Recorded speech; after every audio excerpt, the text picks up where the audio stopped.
Welcome to Shri Honda கேரேஜுங்க. இன்னைக்கு நம்ம பார்க்குறது ஆக்டிவா BS6ங்க, 6G வண்டி. இந்த ஆக்டிவாலையும் சைனில் பார்த்தீங்கன்னா அந்த கம்ப்ளைண்ட் ஜாஸ்தியாக வருது. இந்த வண்டியில் பார்த்தீங்கன்னா ஹீட் ஆனால் மட்டும் ஒரு 5 கிலோமீட்டர் அந்த ரேஞ்ச் போனால் மட்டும் வண்டி ஸ்டார்ட் ஆகிறல. ஹீட் ஆனால் வண்டி அப்படியே ஆஃப் ஆயிருன்னு சொல்லி போட்டு அந்த நேரத்தில் நீங்கள் பாட்டில் கையில் மட்டும் சேஞ்ச் பண்ணிங்கனாலே வண்டி ஸ்டார்ட் ஆகும். ஆனால் கம்ப்ளைண்ட் பாட்டில் கையில் இல்லைங்க, கீழ் கையில். அதை நான் எப்படின்னு செக் பண்ணுறேன். இப்போ பார்த்தீங்கன்னா தெரியும், இந்த வண்டியில் கரண்டே சுத்தமாகவே வரலைங்க. இப்போ பார்த்தீங்கன்னா நம்ம ஸ்கேனர் போட்டு செக் பண்ணலாங்க, என்ன கம்ப்ளைண்ட் தெரிஞ்சிடும். பண்ணுவோம். கிராங்க் பொசிஷன் சென்சார் ஏ இப்போ நம்ம எரர் பண்ணுவோம்.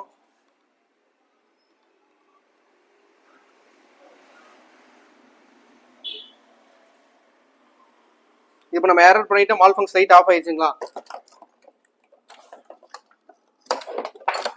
இப்போ பார்த்தீங்கன்னா இதில் கரண்ட் வரும். இதில் பார்த்தீங்கன்னாலே தெரியுங்க, இப்போ ஸ்பார்க் நல்லாவே ஆகுங்க, வண்டி ஸ்டார்ட் ஆகும். லைன்லாம் வருதுங்களா,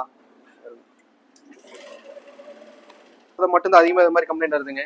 இதில் மேக்னெட் காயில் தான் கம்ப்ளைண்ட். அதாவது இந்த வண்டி எப்படி அவங்க கம்ப்ளைண்ட் சொன்னாங்கன்னா, ஒரு 20 கிலோமீட்டர் போனதுக்கப்புறம் என் வண்டி ஹீட் ஆச்சுன்னா ஆஃப் ஆச்சுன்னு ரொம்ப ஸ்டார்ட்டாக டிலே ஆகுது அப்படின்னாங்க.